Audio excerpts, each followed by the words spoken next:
So here we are, folks, on the beautiful Sunshine Coast. It's raining outside now, but it's been a stunning day all morning, and we're here with the Porsche Queensland Car Club to enter an amazing wonderland. We're in an industrial estate. The roller door's been rolled up, and we're about to meet a guy by the name of Rod Hunter, and this bloke will blow you away, and what a lovely guy he is. Come on and let's meet him.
How old were you when you first got on two wheels, mate? About 12, 13. Yeah, And that was on a bike? Like a motorcycle or a push bike? A lawnmower engine in a scooter that I built. Rode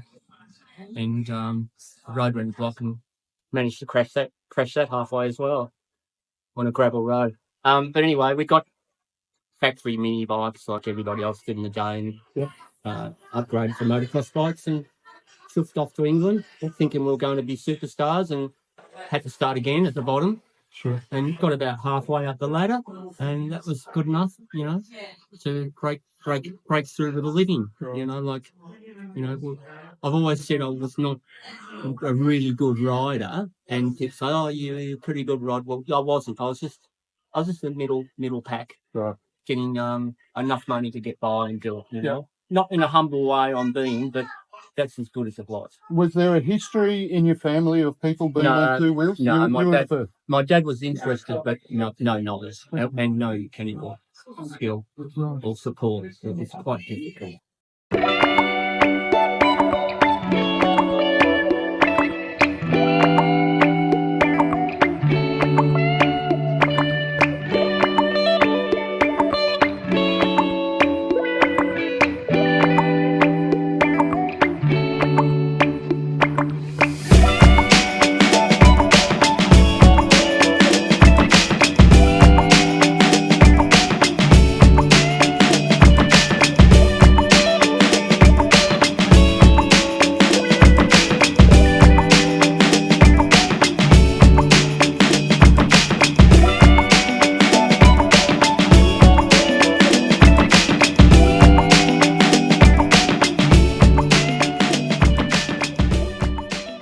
So when was the last time you got on a bike, mate? A long time ago, yeah.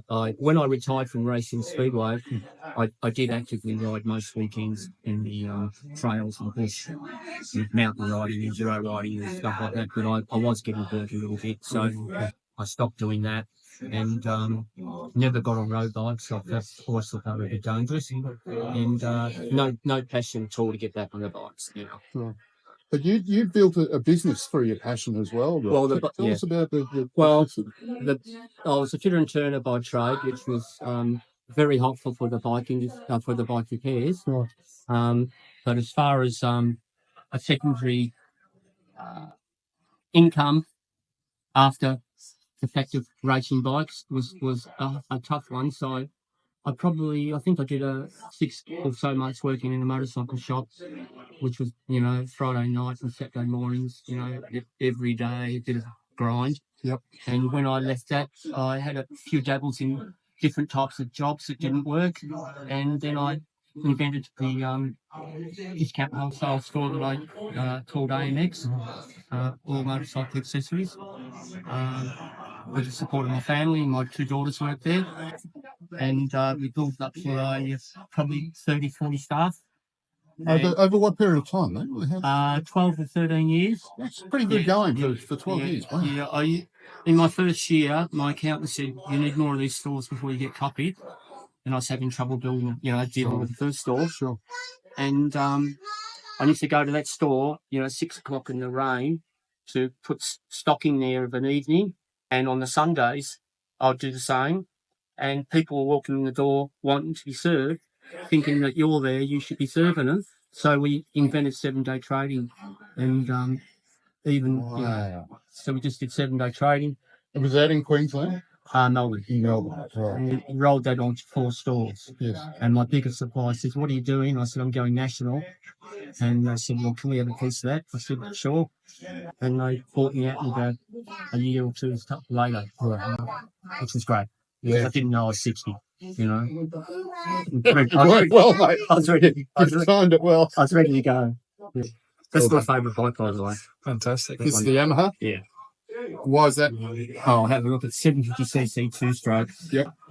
Kenny Roberts tribute bike, champion frame, absolutely nice. Who built it? I don't actually know. I got it off a chap in Cairns who got it over here from meeting auctions in America. Yep. So it's just one of 6 in America, and we've got it. And did you ever put it on a track? No, I've ridden around track at idle pace. Sure. No sideways. You crash it. Okay. But I've had a few rides on some of these bikes. This one's been on the track a bit. And one of the been on the track. They're all goers. They're all work. They all run. They all work. Wow. And they're not rusting up. They get a polish every few months. Oh, that's pretty evident that they're in extraordinary. Yeah. This bike was, this one here is a very early 4-valve Java conversion by Neil Street, who was Phil Crump's father-in-law. And he lived in my hometown in Melbourne. We built that. And that one. Did you ever get to meet him? Yeah, often. He mentored me when I was racing. Everybody loved him. Neil Street. So all these bikes got a really good story, They're super bikes. One of my teammates, Reg Luckhurst's son, his name's Jamie Luckhurst. His dad built that engine. All these engines are British Speedway Bike engines. I'm blown away. It's all good stuff. Isn't it? What's with the quad? That's the other one out. That's a stupid story. My mate said, your friends always got a different idea to you. He says, you should get this bike right, it's really good. Guys spend a heap of money on it. And I didn't even know advice. And I said, yeah, I'll have it. And anyway, that's what it is. Have you had a play on it? No. Right. It's too shiny and new to wreck. Yeah, fair enough. This is a good looking mini. That's a lovely one, isn't it? It is. That's actually back. 2 of them per the odd deal in America got those. Right. So that's a very rare little chrome Z50. And was that to display specifically in dealerships, or was it to really try and push out there to the public? It was something special for them to retail. Okay. Which would have been kept by mostly collectors. There's probably 15 of them in Australia. Wow. And that's because one guy got a whole pile at one stage. Okay. That's a bike there being built by Peter Collins, who was the world champion in '76. Not actually the world championship bike, but that's a replica of Peter Collins built. Right. And tell us about the little Repsol sitting on the drum there, mate. That's a little Italian mini bike, a little engineering brand bike from Italy, but it's a copy of a Repsol, like a Mick Dillon style bike. Yep. And it's brand new, never started. And would they have been for display in dealerships? A little bit, yeah. No. I actually bought a brand new one of them in 1995, and they got stolen from a shop that I had it in. Right. And I flukily found another second-hand one that's brand new, never used as well. So I'm hanging on to that one pretty tight. This is a sidecar back from the 70s with a 600cc SO engine in it. So that's very, very rare. Doug Cottrell, an old Speedway rider, bike builder, handmade that out of a Red Hunter frame. Pretty special. So did you ever get involved in the sidecar? No, they were sort of like in the part of the meetings. Most of the solo meetings had a sidecar or so race. Right. So you were never tempted to be the crazy one? You had to be a bit different to want to do that. I think so. Yeah, a bit brave. You really take your hat off to those guys. But they were good because those guys raced every weekend and loved it, and they liked the backbone of the sport, whereas the solo guys came along, did their races, went home. Right. These guys were mostly the club members behind they were running the meeting, and it gave these guys a chance to ride their solo bikes. This bike was brand new. I brought this over the phone from Cody Racing in America, and it got that here brand new, and had Jason Hunt riders brought the Bonanza about 5 years back, which was great. It's a brand new Java there, which is from the factory. And there's another one of those Neil Street motors. Oh, yes. Yep. Which is the last model we built, which is a Mark III. You know, reconditioned frame, looking like brand new. So every bike here is quite special. These are very rare. 250 and 350 or maybe 360cc Astros. So Rod Bultaco is Italian, is that right? Spanish, yeah. Okay. And they were big with trials bikes and motocross bikes. Right. That's a converted motocross bike. And just like I said, it's got steeper headstand angle. Yep. With the lower suspension and heavy flywheel. Right. Tell me about the Indian on the pallet. That's another one of my funny stories. I was down in Melbourne, and a neighbour of my mother's father had it, and I said, she said he wouldn't mind selling it. I said, that's great. I'm down here, not a problem. I'll give him a ring. And he said I could have it. I said, that's great. He set it up, and I rang him and thanked him for it. And I said, do me a favour, let me know a little bit about it. And he says, well, what do you want to know? I said, all right, well, when did you get it? He said, I don't know. I was just a young boy. I said, all right, okay. How old are you now? He said, I think I'm 79. I said, well, how old were you when you got it? Oh, I don't know. No, I can't remember. I swapped it for a gold watch and a bike, a push bike. And I go, wow, how good is that? You know, I said, how come it's so cheap? He said, because there was no petrol during the war.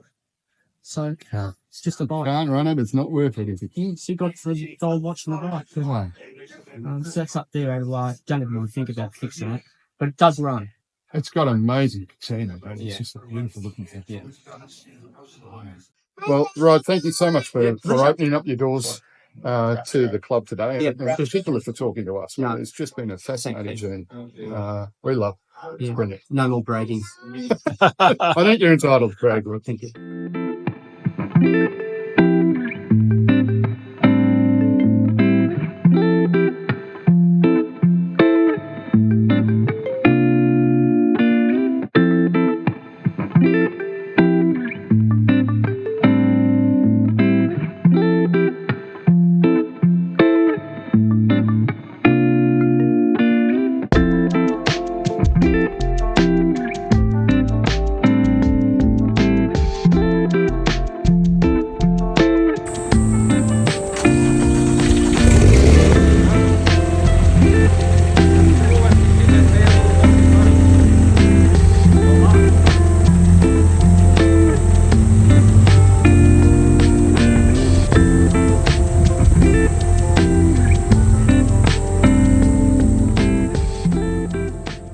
So, if you've got a car, if your friend, family member, whoever it is, has got a car that you'd love to see featured on the show, then right down the bottom of the screen here is where you're going to find a link to it.